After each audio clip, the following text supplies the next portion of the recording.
jugs and Oh, you want jello? right, Oh. yeah. Oh, good.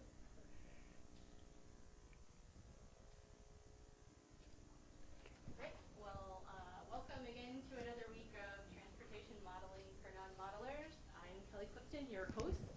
I'm a professor in civil and environmental engineering, and this week we have Wang, who's a postdoctoral researcher at Berkeley. He got his PhD just up the road at the University of Washington, and he's going to be joining us in the fall as the new faculty member in urban studies and planning.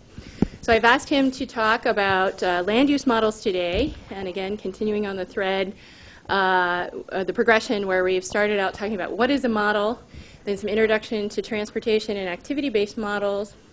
Last week we talked about integrated models, and he's going to focus on one component of those integrated models, which is land use. So thank you, Dr. Wang. Okay, thank you, Kelly. Okay, apparently that's my title shows it. That's University of California, Berkeley. That will soon be crossover and put Portland State University there. Pretty excited to be here. Okay, I was asked to prepare a talk on land use model for non-modelers. It just still wants to do a show of hands. How many of you know what land use model is? Okay, pretty good. Look like I actually should start with some higher level. Let me see. Actually, this thing look like it's okay. Figure out. A quick outline. I will start, given that this is a transportation seminar, I will start with kind of give you a gist of at least some motivation of why we need to use land use model for a transportation planning. And then we'll talk a bit about a quick review of land use modeling framework that from a historic point of view and how they evolved. And then talk a bit about the state of practice for land use models. And eventually I just give you a quick case study for the Puget Sound Regional Council that used both integrated land use and activity-based travel model along with some other models in their actual planning practice, although we were focused on a sensitivity study that they did and published maybe not long ago, this year either, maybe last year or so. And then finally, I will end up with some assessment of land use model and some discussion of future research directions. Okay, let's get started. So talking about motivation of using land use model for transportation study, I would like to start with a rather simplified example that it's outlined here. In a traditional approach, when we use land use model for policy analysis or doing project evaluation, without considering the land use feedback, without adding a land use model component to the transportation model, the evaluation is pretty straightforward. It's simple. That when you add a new transportation project, it increases travel speed, and that will increase or improve the air quality. It's as simple as that. But if you consider that when you add a new transportation project, that increased mobility will prompt developers actually to develop further, develop new real estate development that is further away from existing development, and that new development will attract households and business to relocate or to locate in those new development and move further away from existing activity. And then both the business and the household now will need to make longer trips and travel more, make more trips to reach to the different activities. That induced demand may quickly fill up those newly added capacity, and now the travel speed may actually be back down to where it were or even worse. Okay, and now the net results to the air quality from that new transportation project is now much harder to know without actually plugging a land use model component. Okay, this is also brings some support a claim that you cannot build your way out of traffic jam. Okay, just adding new roadway capacity just probably won't solve the problem. That's kind of a lesson we probably learned from the last decades. Okay, now given those kind of both from theoretical and from a realistic real-world experience, that we gradually move from a traditional approach, that a simplistic approach, that where we feed the static land use input into the travel model, towards a current guideline that we have a feedback loop from the land use to transportation, and the accessibility from the travel model from transportation has impact on land use that needs to be captured, needs to be included in our modeling when we do project evaluation, when we do policy analysis. And a lot of motivation for doing land use modeling has been from both three aspects. The first one is theoretical. That's kind of shown in the example I talked about, the long-term induced travel demand from the transportation project. The second, I think probably more important one, is the legal and political aspect. The legal aspect from the last 2 decades, basically the ICE-T and T21st, and then the Clean Air Act amendment, both requires the assessment of the impact of transportation improvement on congestion, travel, and air quality, and link all those 3 components together when in planning process. So that actually has a stronger incentive for MPOs and public agencies to adapt those land use model in their transportation planning process. And then finally, the political, in both at local and state level, that has political pressures to plan for smart growth and a growth management program. And recently, at more and more state, because we actually, as U.S. at the federal level, we got bogged down in terms of the climate change legislation. So the state, like state of California, just kind of take control and start their own climate change laws, like Senate Bill 375 that's passed in 2008. Okay, because of those kind of 3 pressures or motivation from those 3 aspects, there are more integrated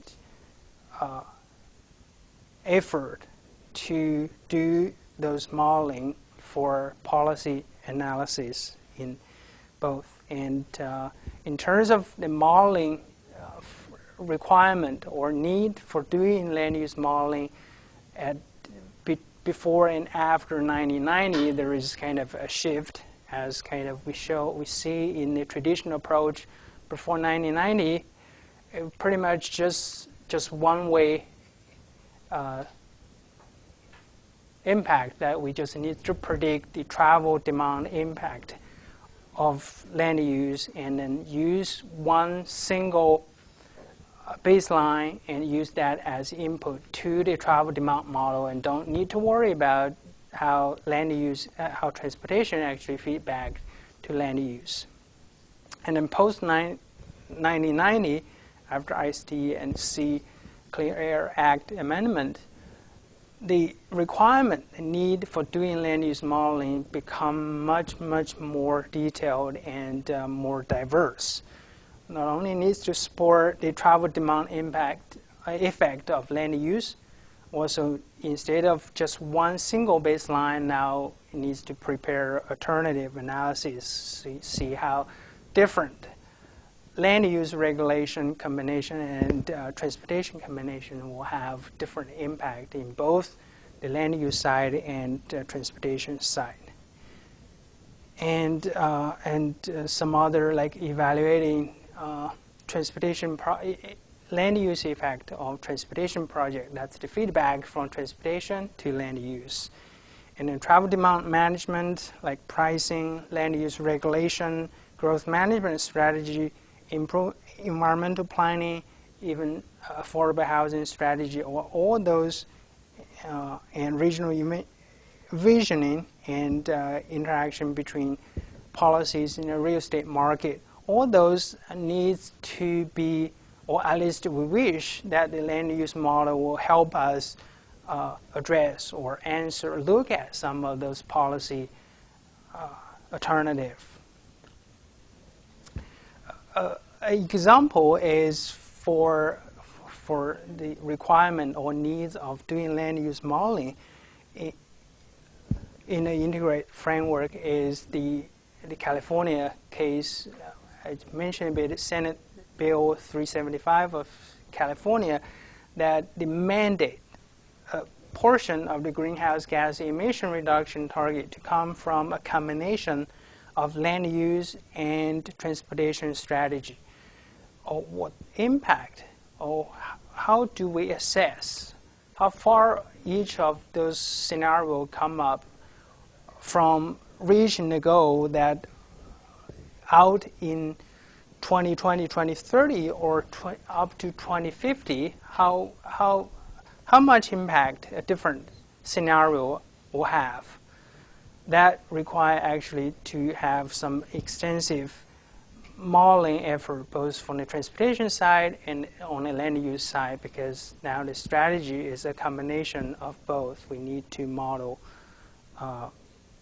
both components and integrate them. Okay.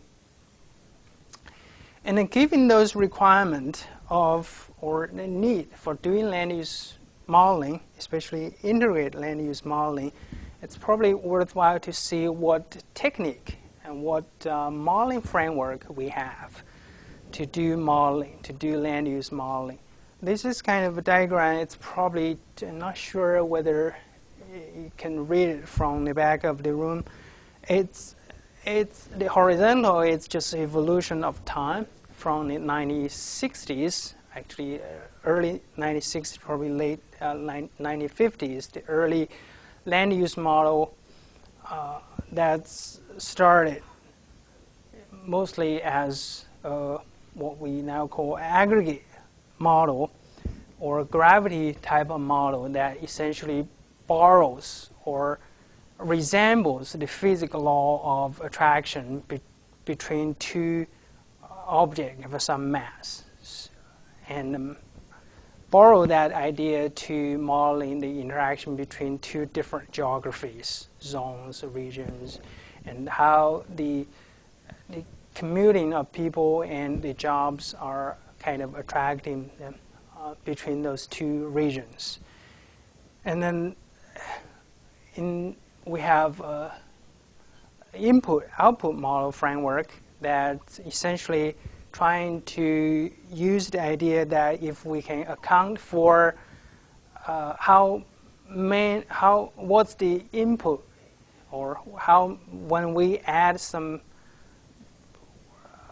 investment to a given sector of the society, and that investment will propagate through kind of buying and selling across different sectors and will propagate into the overall economy of the region, and then borrow that idea and include a spatial component later on.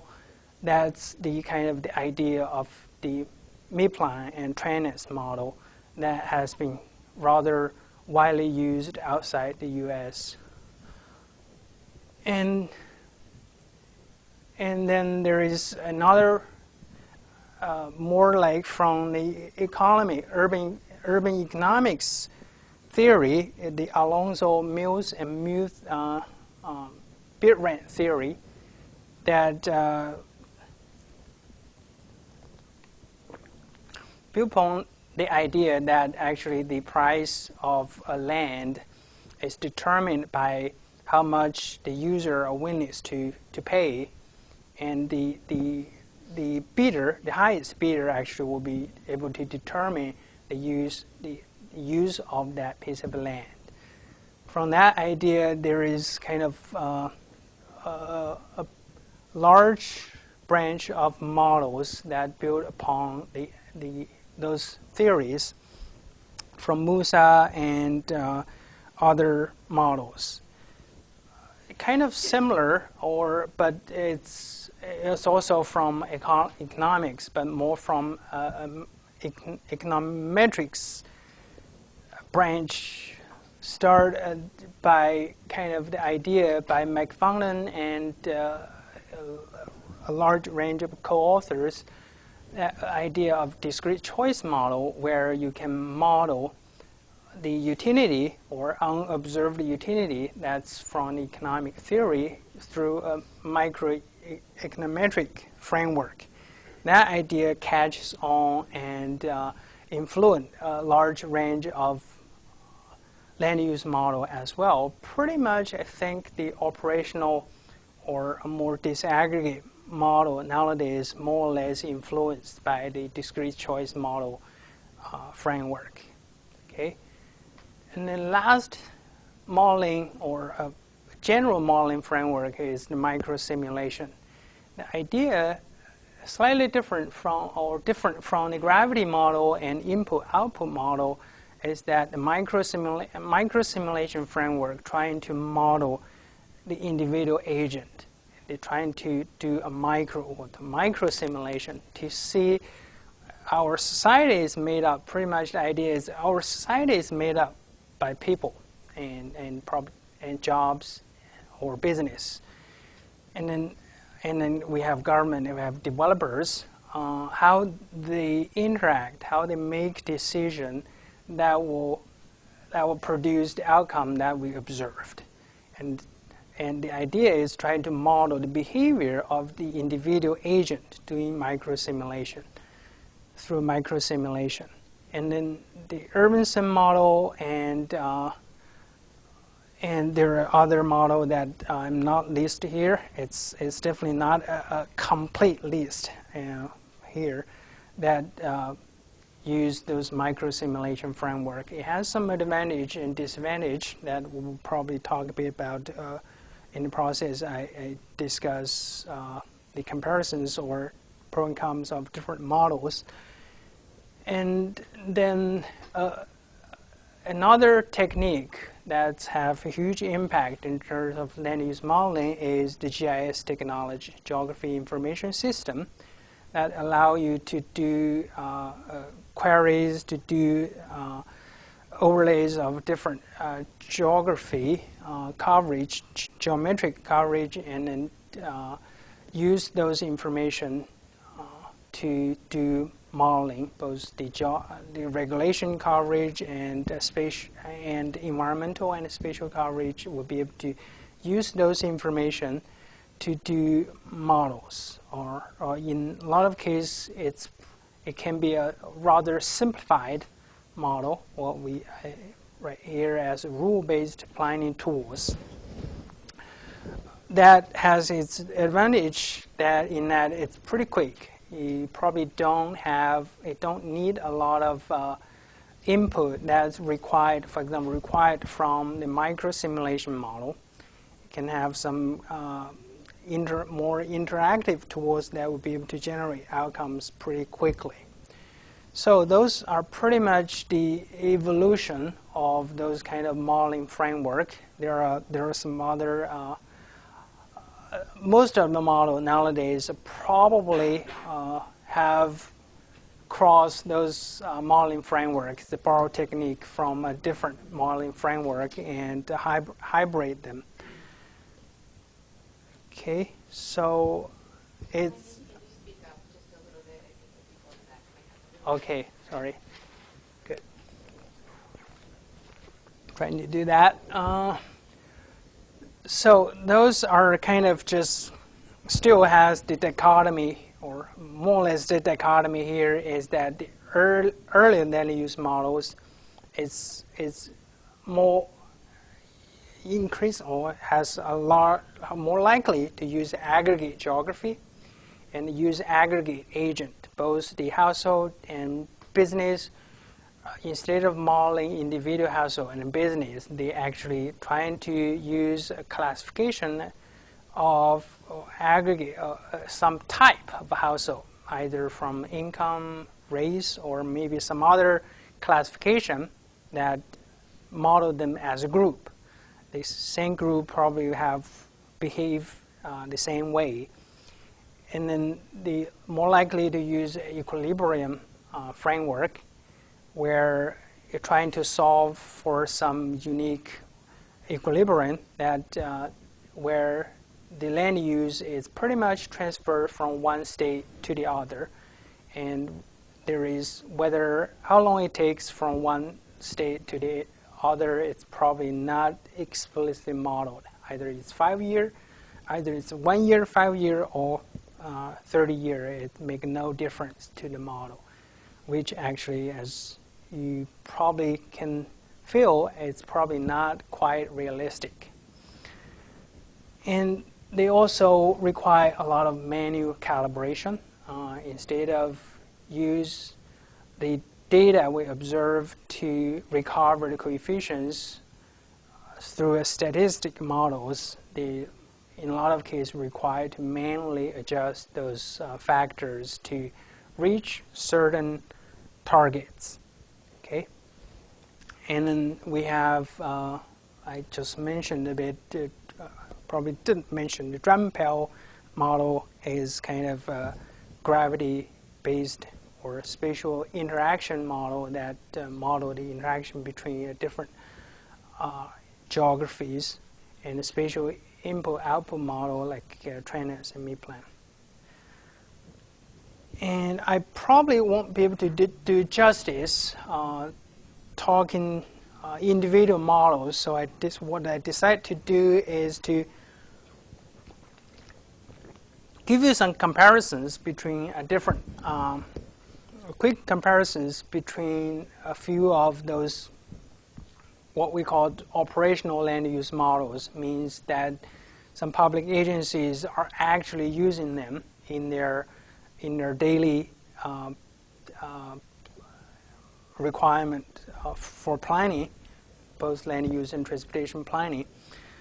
And Drummond-Pell, me-plan, and trainers, CUV, urban SEM, at least are the few. As I said, this is not an exhaustive list.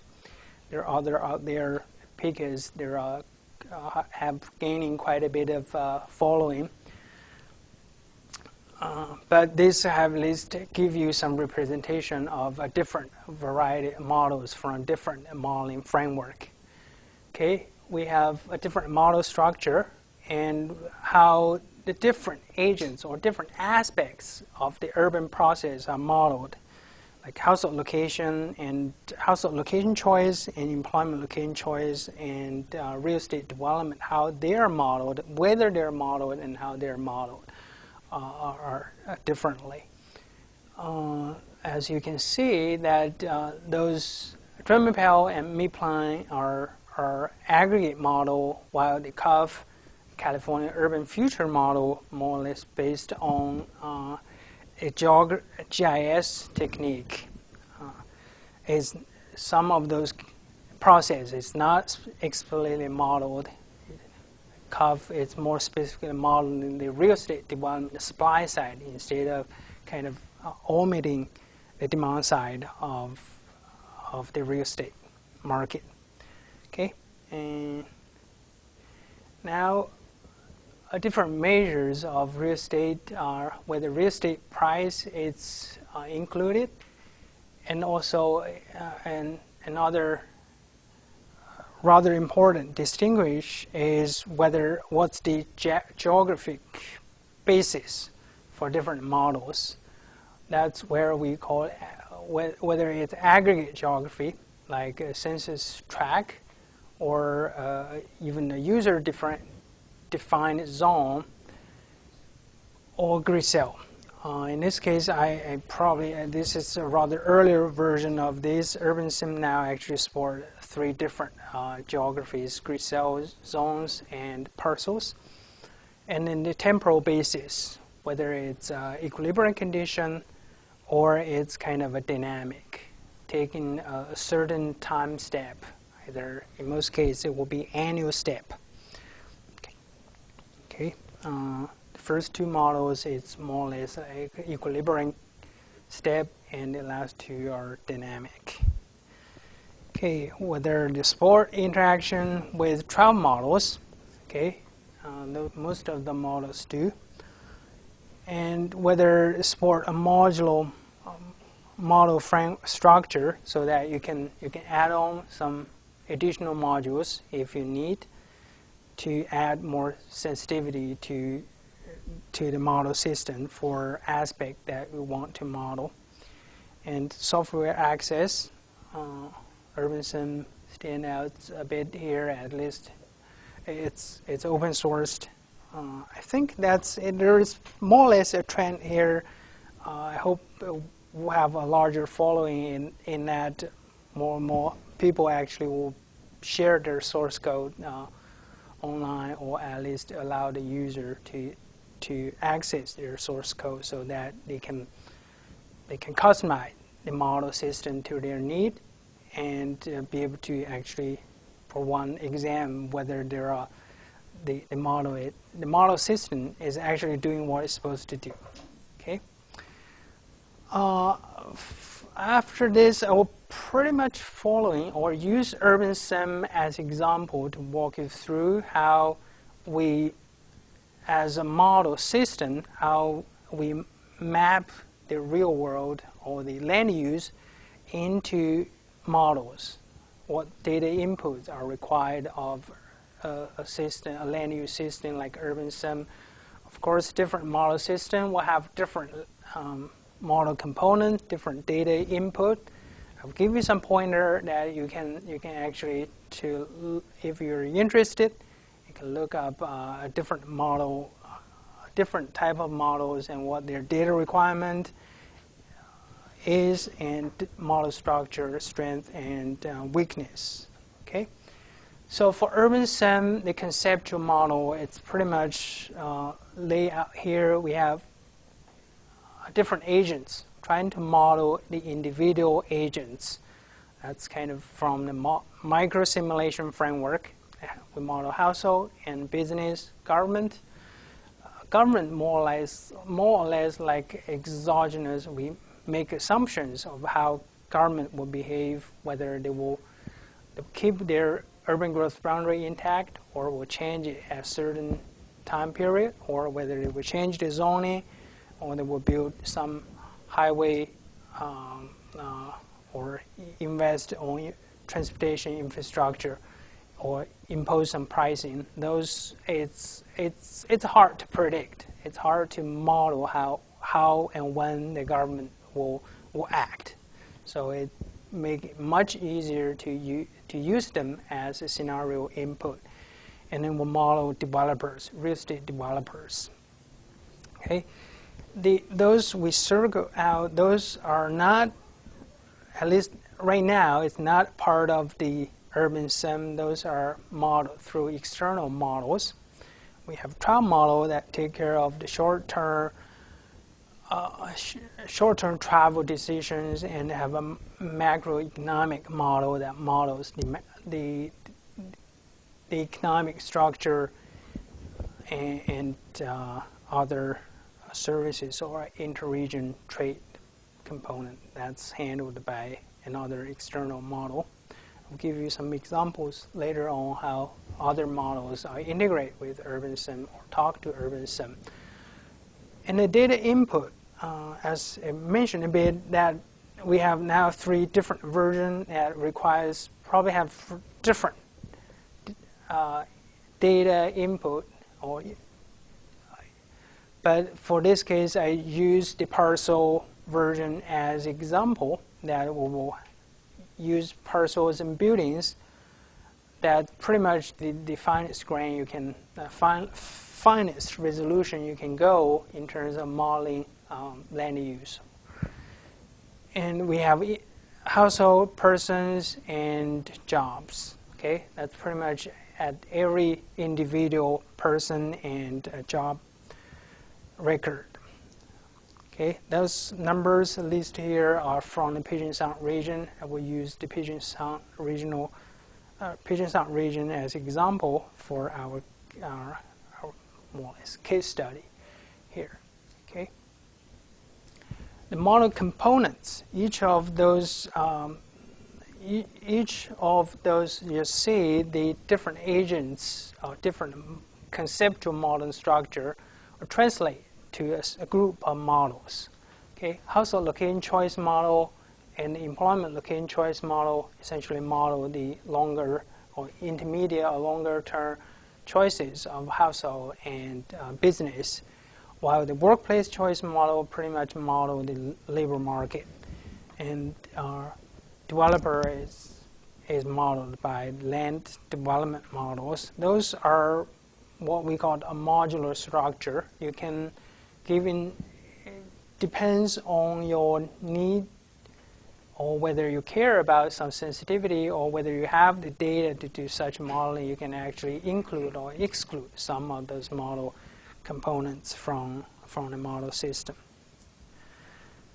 And just briefly talking about the resolution, a spatial resolution, it probably has pros and cons to go higher resolution like parcel or a low resolution like aggregate geography census tract or other user-defined geography. Here I just compare the Drummond-Powell, the forecast zone with, okay, wow, that's fast. Forecast zone with parcels. So you can see that's very different geography, probably quite a few magnitude difference. The advantage of going lower resolution is that you can actually model a lot of behavior that's not possible at higher geography, like non-modularized mode. If you want to a model to be sensitive to a non-modularized mode, actually a larger geography make it much harder because the travel time actually within a zone it's not enough. It's pretty much aggregate out those sensitivity out there. Move quickly towards, that's kind of just not sure how many minutes, 5 minutes overview of UrbanSim, and now quickly move on to what's the current status practice of land use models. This is the results from a survey that did by FAMPO, Fredericksburg MPO in 2009. They surveyed 201 MPOs, pretty much large MPOs and a few small MPOs, to ask them whether they do travel demand model, whether they do land use model. And most of them actually do either, most of them do models, at least half of them do both, okay? And then in terms of land use models, this is pretty much a distribution of a different type of land use models. We were a bit surprised to know that actually, according to share, this is a very small sample, 68 according to share, actually, urban sim is the most popular the homegrown model, which actually is a variety of model out there. Okay, and then in terms of whether they do the integration of land use model and travel model, actually, it's only a very less than a third actually use the integration in an operational basis. And then for the case study, I have this is kind of for the Puget Sound Regional Council. They essentially use the integrate model in their Vision 2040 and regional transportation planning for 2040 planning process. This is how they use their model in those two planning process. They have transportation concept and a strategy, and screen those strategies and come up with a set of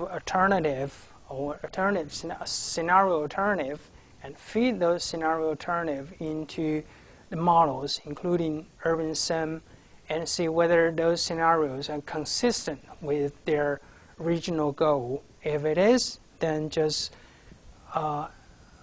keep those and compare these, or keep those. If not, then just come back to come up with a different scenario. That's a group of different policies. And then eventually just kind of compare the outcome from each of the scenarios and compare them to come up with the preferred alternatives. Okay, that's how model is used in the planning process. And how they integrate different model components together. As we showed a bit, that urban sim actually, or outsource, you can say outsource the microeconomic model and travel model. So those two urban sim will use those two model outcomes from those two models as input, and then they also link up the geodatabase and air quality analysis model. I think they use Moose, and benefit cost analysis. That's the whole structure of their modeling system integrate model. And here is kind of a quick overview of how, or nuts and bolts of how urban sim integrate with their activity-based travel model. So I won't not go into details, but here is how the handshaking between the travel model and land use model happens, because travel model actually usually run very slow. It probably take from 20 to up to weeks for one iteration. One set of model runs run until convergence. So it's probably infeasible to run the travel model every year. So urban sim will run every year, and at a certain time point, we'll talk to travel model, do data exchange, and then move on to the next year. Use the updated accessibility measure from the travel model.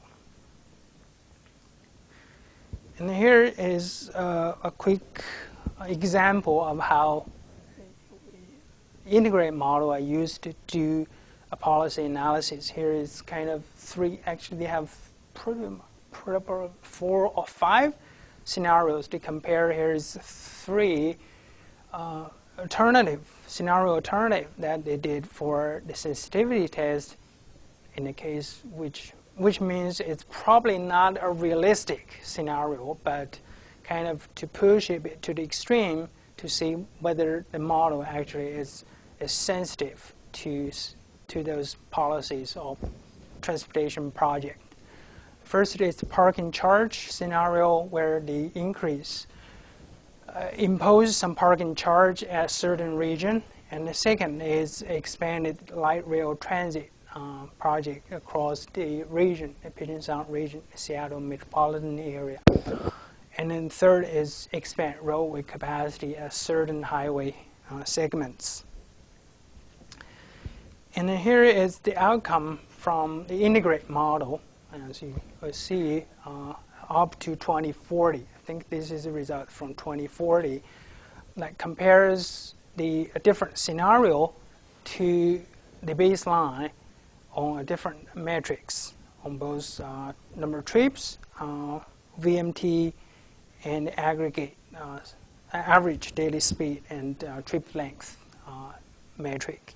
So I think most of the, at least the sign, and makes sense. So the sensitivity actually is there in an integrate model for the scenario alternative that we are evaluating here, and it just kind of hopefully easier to read. Here is kind of VMT that's plotted over time, how the VMT has changed or deferred across different scenarios. Baseline, expand roadway capacity is the top line, and high operating cost is the lower line. I think that makes sense. Okay, and quick assessment. Unfortunately, I'm running late in terms of this presentation, so I have to. This is assessment that Douglas Lee did in kind of in 1970s in kind of the 7 deadly sin of large urban models. It's kind of summarized 7 of the weakness of doing integrate land use model, large-scale urban models, including both that hyper-comprehensive, trying to include everything, grossness, too much details, and hungriness that will require a lot of data into this model, wrong-headedness, some different behavior assumptions. That's probably wrong, and complicatedness. That's kind of a strange word. Mechanicalness and expensiveness. As you can see, some of those actually it's kind of more or less contradict to each other. But I think it's pretty good summary to large urban models. Even to this day, is more or less relevant. And he has some recommendation in terms of how moving forward, how we can improve in terms of doing large models. Okay, we'll go into detail. And in terms of the future direction of doing land use model, here is kind of diagram. Some of you may have seen this. Is provided by Eric Miller and his co-author in a kind of NCHP report. I think I have that in my resources slides. So summarize how both the land use model and the transportation model, how they evolved, or at least supposedly how they evolved. They have some kind of ideal models that supposedly is both activity-based in terms of transportation model, and fully integrated market-based model in terms of land use model. So we are actually, I think, more or less moving on the track to move into that direction. Okay, but it's probably not there yet. I see there is still there work undergoing trying to fully integrate those two type of models, but at least I haven't seen a fully integrated or operational model on that front. And that's kind of my summary. It's pretty much a biased and a personal list in terms of future research direction in land use modeling. I can see there is kind of usually a big data challenge, although big data now it's kind of become more like a fad.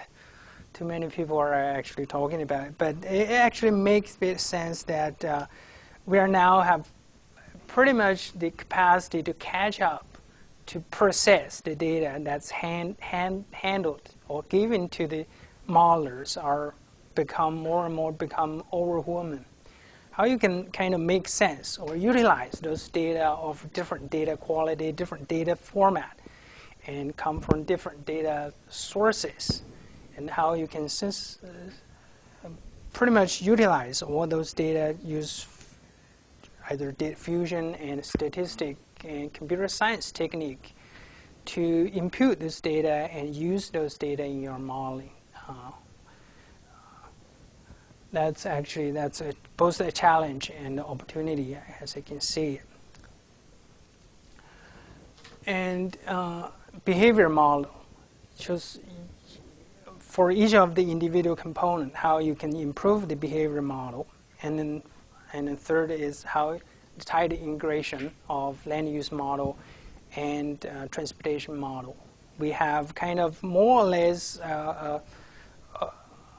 I wouldn't say arbitrary, but it's kind of a split between transportation model and land use model. But in reality, those lines actually it's more blur.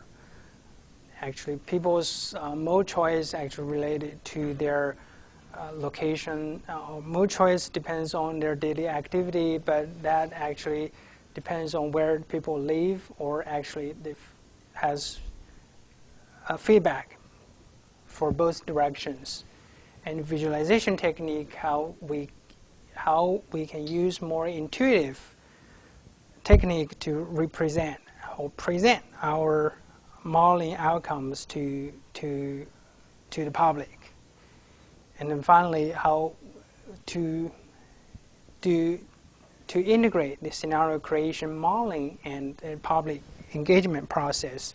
That's also something that's pretty interesting. I think it will be helpful.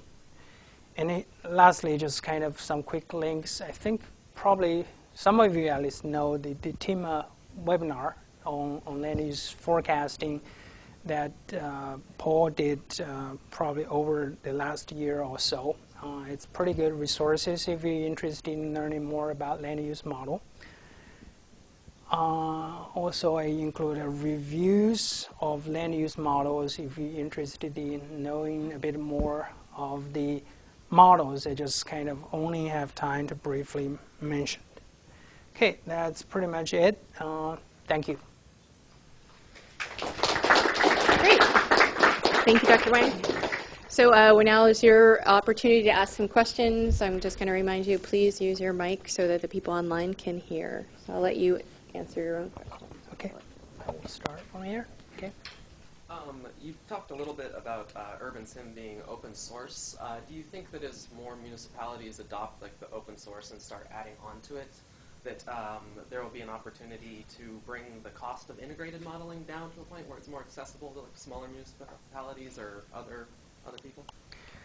Yeah, that's a good point. We don't know exactly that the attractiveness or the popularity of Urban Sim is.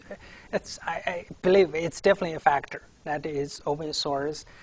The small MPOs can actually download and play with it and start swap data, swap the sample data we shipped with the program with their own data and start from there. We are increasingly trying to make the effort or make it less effort to actually start something simple and then be able to add on. I think it's open source. It's a good thing not only on the cost side. The other is allow the actual user to customize the program or the system to their need. Okay, and be able to also for more sophisticated user to actually to inspect the model system to make sure they actually work as it's intended. Okay. Yeah, I was curious. It seems like a trend in planning is mixed-use development. I was curious what effect this has on the travel models. Uh-huh. When it's not quite as clear-cut that people live in certain zones and they work in certain zones and they play in certain zones, what if all those are mixed up? Uh-huh. Right. That, from a modeling perspective, I think that's something that we'll be able to capture with a higher resolution model or microsimulation model. Not necessarily some other model may be able to do that as well, is to be able to actually model the include components of where people work, where people actually commute, and doing some other activities, recreational activities, where those activities are. Mixed use actually, if working right, it will probably or reduce trips or shorten the trip length when it has a right mixture that actually will allow or at least allow these residents actually to be able to do the commute or their recreation activity just within use, walk, or some other non-motorized mode. I think from the literature, it's probably there are claims that actually it's the reverse, right?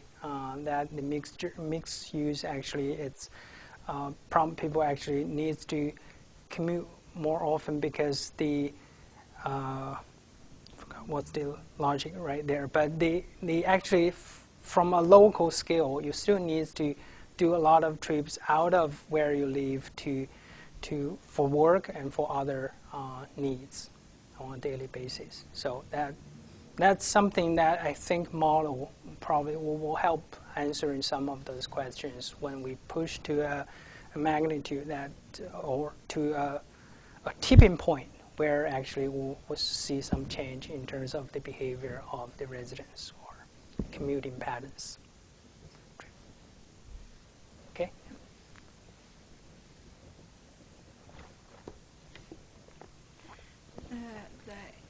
In the result of sensitivity test on slide number 25, Okay. I think, is the result of Berkeley travel time from active-based model or network model? I'm wondering. Network model. Yeah. Yeah, I think so. That's aggregate vehicle mile traveled.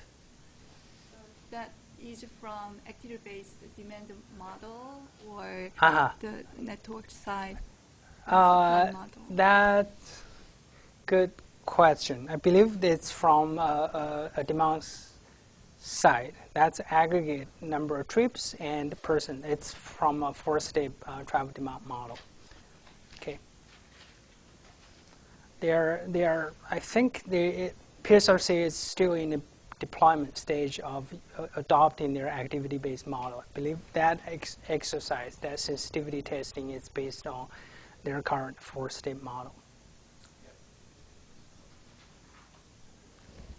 Tara. Hi, as a follow-on to that, what would you say the advantages of running a land use model with a trip-based versus advances when you go to an activity-based model? What's the enhancement that the land use model gets from that?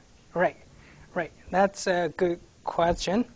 So it's on both sides. The urban sim can be able to benefit from starting with urban sim, land use side. Will be able to use a more finer-grained resolution, even or including alternative mode or some other trip distance that of finer grain, like what we did in the workplace choice model, and as well as the residential location choice model, where urban sim can identify the workplace for individual workers, so that it makes sense to use actually in our testing the persons or workers is more sensitive to personal level accessibility instead of regional level.